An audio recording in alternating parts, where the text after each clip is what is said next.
All right guys, welcome back. It's been a little while. We've had a lot of rain, but I'm going to show you guys how I set my fence posts, wooden fence posts. I use 6 to 7s. I believe that's a 6 to 7 I had it laying around. I got 3 in the truck right now. We're going to set just like that. Roughly 5 foot. This is about 6 foot sticking.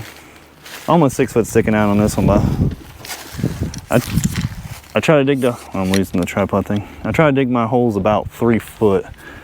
But up here, I hit rock. Started chipping the rock away, so that was good enough. I put 180-pound bag. I put that in there, you know, take a stick, poke it all around, get it settled down, and a 40-pound bag. So I use 80 and a 40, so 120 pounds of concrete on that. It's, I think it's solid. And I started running the wire. Now we're going out to there. This is going to be in the backyard. This is for the wife's birthday present coming up. I need to get the backyard fenced in a little bit for it. Just for now. I started digging a hole, and again, so I'm running into sandstone, which I can break through that. These are the 2 digging tools that I use the most for digging. And these things I've dug, no shit, about almost 300 post holes with them.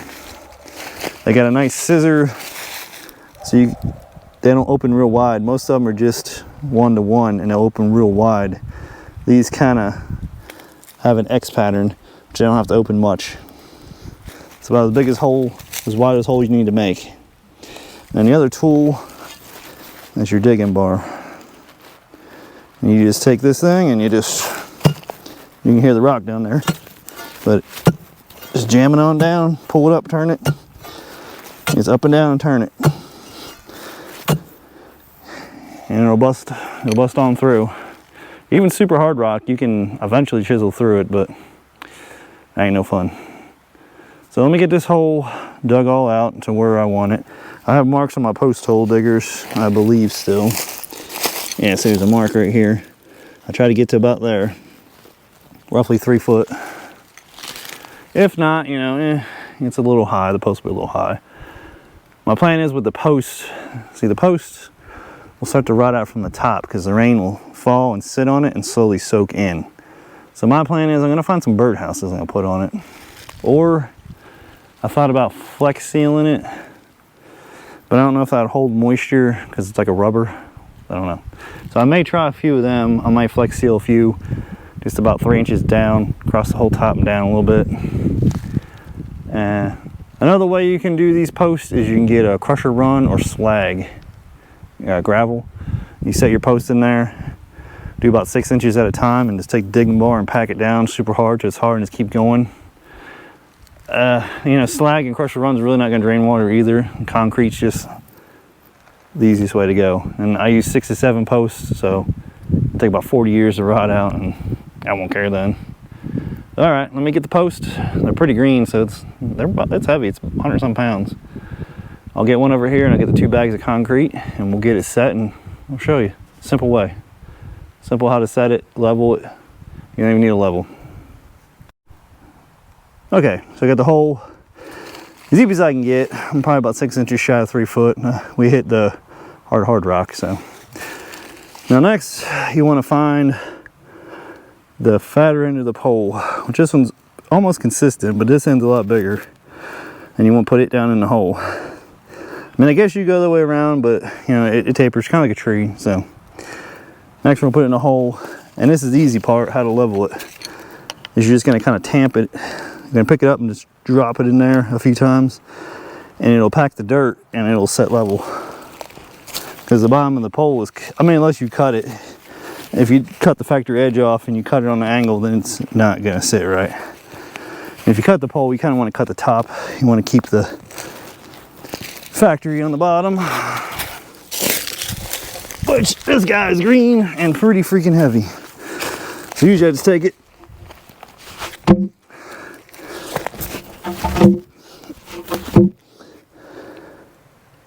blop it a few times, and boom.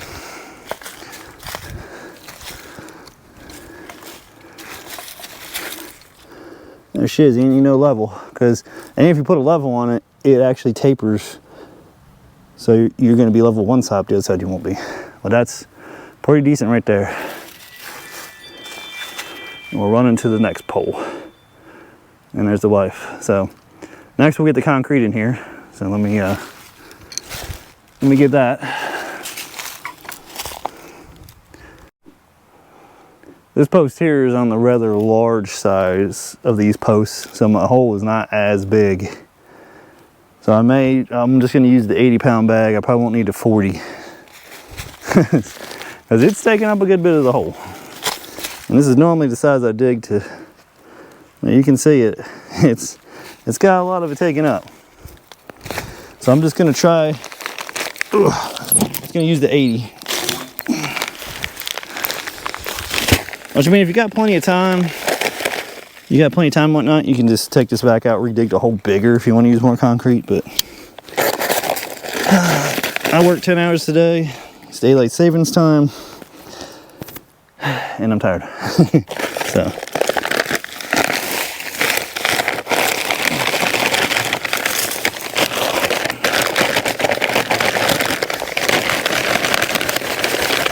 It tends to want to lean this side, so I'm pouring the concrete in this side.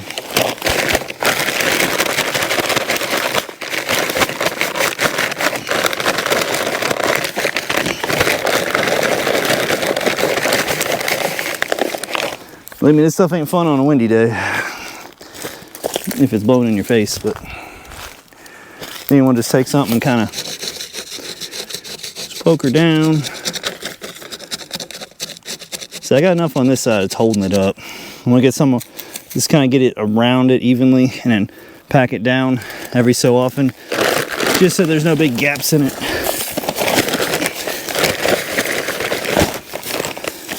But the side downhill, I wanted to get in there first because it wants to kind of lean over that way.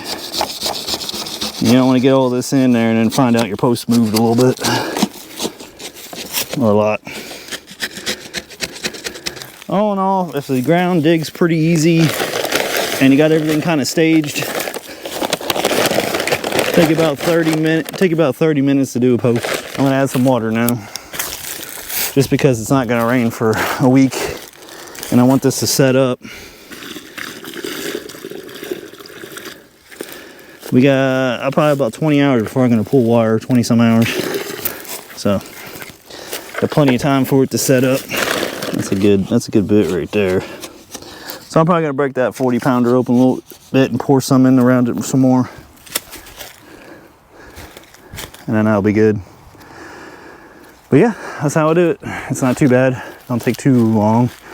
Maybe 30 minutes if your ground is not bad. If you hit a rock 2 inches down, then that kind of sucks.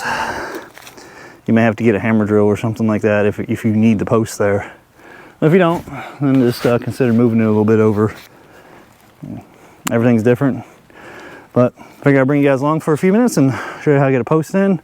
I got I got 4 more on this run, 4 more wooden posts, 2 on each side of the gate, little 6-foot gate. Like I said, I'm sorry the GoPro went out, but like I said, it's gonna be a small animal fence, not much pressure. If it's gonna be like a bigger run and whatnot, I do my 3 posts in the corner with the H braces, but this should be good for now. You know, it's a pretty heavy fence for what it's gonna be, so better overkill than underkill. And you know, it could be a little holding area for baby goats, anything like that we need. So thank you guys for coming along. Let me know how you guys set your posts. I tried to just use dirt before on my first run, and it just didn't work out. I mean, I packed the dirt in there good and everything, and the post still kind of pulled a little bit. So I just want the concrete. I want them to hold up. But down in the comments to say, you know, let me know how you set your wooden posts. Which size do you use? Do you use this, you know, the biggest size, or you go down to, what's the other size? 4 to 5s. I'm using 6 to 7s. So, and then I'm gonna run, what do I got over there? About 6-7 foot. Let's say about 8 foot. I have a metal post. This run is a 70 foot. I'm gonna have a wooden post in the middle, and then 2 metal posts on each end. So I think it's pretty good. All right, guys, I'll catch you later. I need to get this done. And do like and subscribe.